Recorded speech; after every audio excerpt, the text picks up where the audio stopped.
Welcome back to Dancing with the Stars, the road to the finals. The countdown has begun, our live finale, now just minutes away. Let's get some more insight from our last finalists. Here's Meryl's journey to our ballroom challenge. I grew up in a suburb of Detroit, Michigan. I was born there. I've spent my whole life there. The first time Meryl was on the ice was at a lake near our home. She was about 3, and she expressed interest in getting lessons. My first impression about Meryl was talent. I saw her talent of that right away. I just remember falling in love with skating right off the bat. Meryl was diagnosed with dyslexia at a very young age, and you could tell it was harder for her than most. Being dyslexic was really tough for me. For a very long time, I felt incredibly unintelligent. Things would take me a lot longer. My husband and I'd be laying there and think that we would hear something, and we would realize it was Meryl up doing more homework at like 2 in the morning. So she was very, very driven. She wasn't going to let dyslexia interfere with what she needed to do to achieve her goals. The thing about Meryl is she's so shy, she's so quiet, but underneath all of that is such dedication, such a hard worker, a perfectionist. When Meryl and Charlie won the gold in Sochi, it was just an unreal feeling. It was almost like an out-of-body experience for me. There's a certain level of insanity that it takes to win an Olympic gold medal. The ability to see something in front of you and just devote everything to it. A lot of Olympic athletes have a tremendous amount of hope. They're very positive people, and the work ethic is something that Meryl can transfer into absolutely anything. When I first found out Meryl was partnered with Max, I knew we were going to see a completely different side of her than we saw with Charlie. Because her relationship with Charlie, growing up together, they're like brother and sister. But seeing a sexy Russian, this big guy, Meryl is just flourishing with the freedom that she has to explore herself. We've never really seen her open up with such passionate emotion. It was inspired, it was unconventional, and I loved it. I can't recall ever seeing Meryl really flirt with other guys. And as she's working more with Max, I think she's really like coming out of her shell and showing that sexy, feminine side. It's been a fascinating and amazing thing to observe as Meryl has grown up, because she went from being a very shy little girl to being so outgoing now and comfortable on the largest stage. Spending time with Max and his perspective rubbing off on me, I've become more confident in who I am, and I've learned it's okay to share that. We could stand. Yeah? Mm-hmm. And this is more powerful than anything you'll do. Yeah. Now let's get their perspective on one of their favorite routines. So I think one of my favorite dances is our tango from week 6. You want to watch it? Let's watch it. Let's watch it. Dancing the tango. Meryl Davis and her partner. That's brilliant. Cool shot. That's the best shot I've ever seen on the show.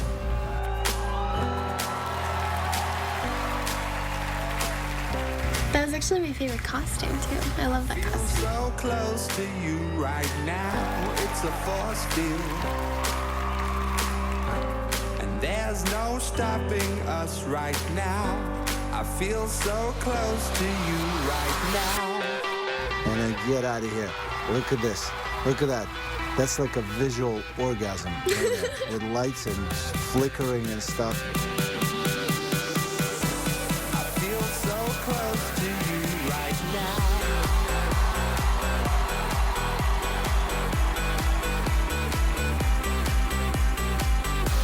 I feel so close to you right now. It's a force field. I wear my heart upon my sleeve like a Right there, I pulled my groin. That was not very glamorous.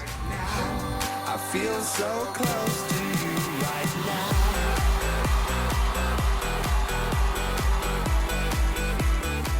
Dude, your frame is brilliant.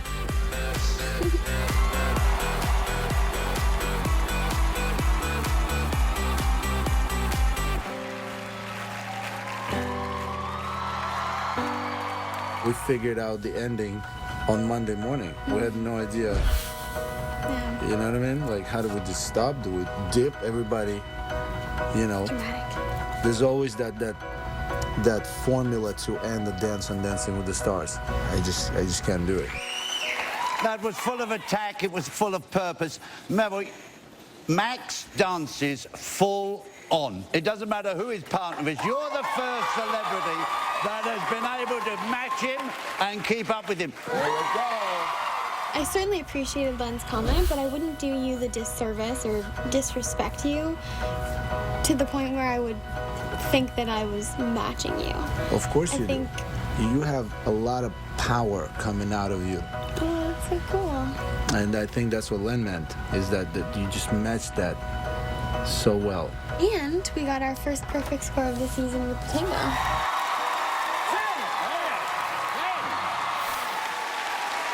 We'll be back to hear more from our finalists and see some emotional moments like this. Can you please date, get married, have babies, and then name one after me?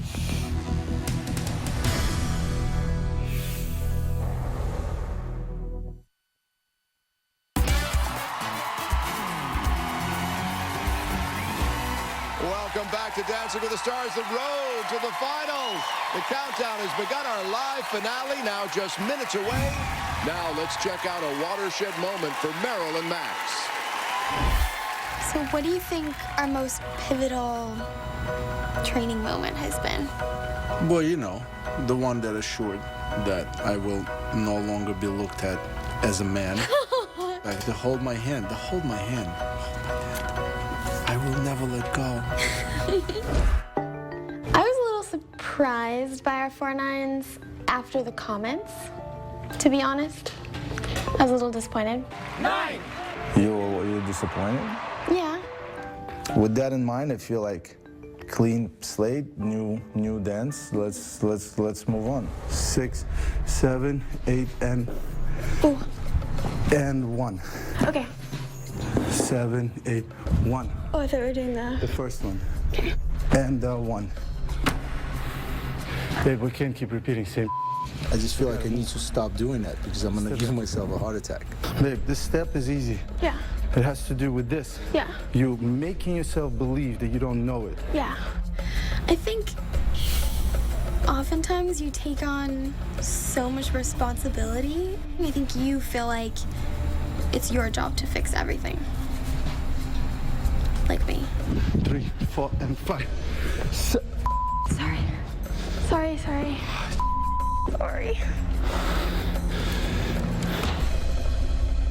What's wrong? We do all we can. Last week, you get 9s. Why am I so out of breath and just exhausted looking? Because I'm frustrating and just you. sweaty. I'm trying to do more, and it just sucks me back in. I don't want to do this. Phoning in? Did somebody really call me out on phoning in? But, see, that's... Okay. Hold my hand. That's the problem, is you're questioning yourself, and you're not the problem. The problem today is you're scared. That's what I'm telling you. Scared of what? I don't know. I wish I knew. I'm terrified. I'm not scared. Of what? When we had that conversation and you were stressing out a little bit and I asked you to hold my hand, I feel like for me that was a way to kind of allow ourselves to lean on the friendship that we had built. And I felt like that was the first time I felt like we weren't kind of on the same page and we weren't together. And so I felt like making you hold my hand and kind of stepping away from where we were was kind of a way to reconnect and reach back to the dynamic that we had built over so many weeks. Don't even try to pep talk me. I'm pep talking you. We can pep talk each other. How many people have you asked to hold hands before? I've never asked anyone to hold my hand before. That was the first time? Mm-hmm. You can hold my hand anytime. Oh, babe. Now here's what the judges have to say about Meryl and Max. Meryl has had more time at the top of the leaderboard than any other finalist. She is the chased, not the chaser. Meryl is one of the strongest dancers we've ever had. At times, she is indistinguishable from a professional. Strength, range, ability to play characters with such an intensity. I absolutely am fascinated by her. They have the best partnership I've ever seen. It's magic. Once in a while, you can put two people together that don't know each other, and you get them dancing, and something magical happens. That is what's happened with Meryl and Max. She brings out the best in Max, and Max has brought out a whole other side of this Olympic champion that none of us ever saw before, and it's wonderful. Later tonight, someone will take that Mirrorball trophy home. If it's Meryl, she deserves it because she's been outstanding all the way through. Unforgettable. Last week, you tweeted your questions to Meryl and Max. Here's their reply. So we have some fan questions on Twitter. We have fans.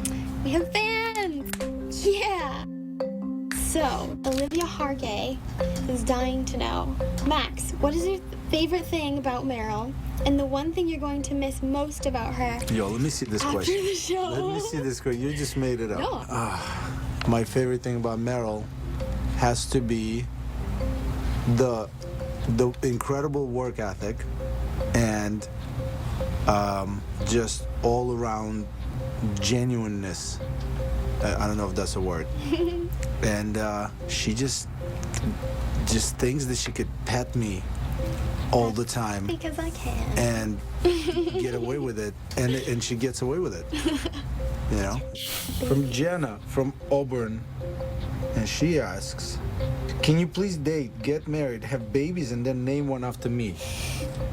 No. I don't know. You like the name Jenna? I like the name, but I don't know if I would name my firstborn Jenna. Yeah. I mean, it's a great name. It's a great name, Jenna. Great name. Awesome suggestion. I'll keep it in mind. This Madison Montgomery, I love watching Meryl and Max. They're so sweet to each other. Not true. She's not sweet to me at all. You see that? That's what happened. Patty, to all of our finalists, what is the one thing you've learned about yourself in this journey? Well, one of the things I've learned about myself is that I feel like sometimes I need to stand up for myself a little bit more. Hell yeah! That's what's up. That's what's up. That's what's up.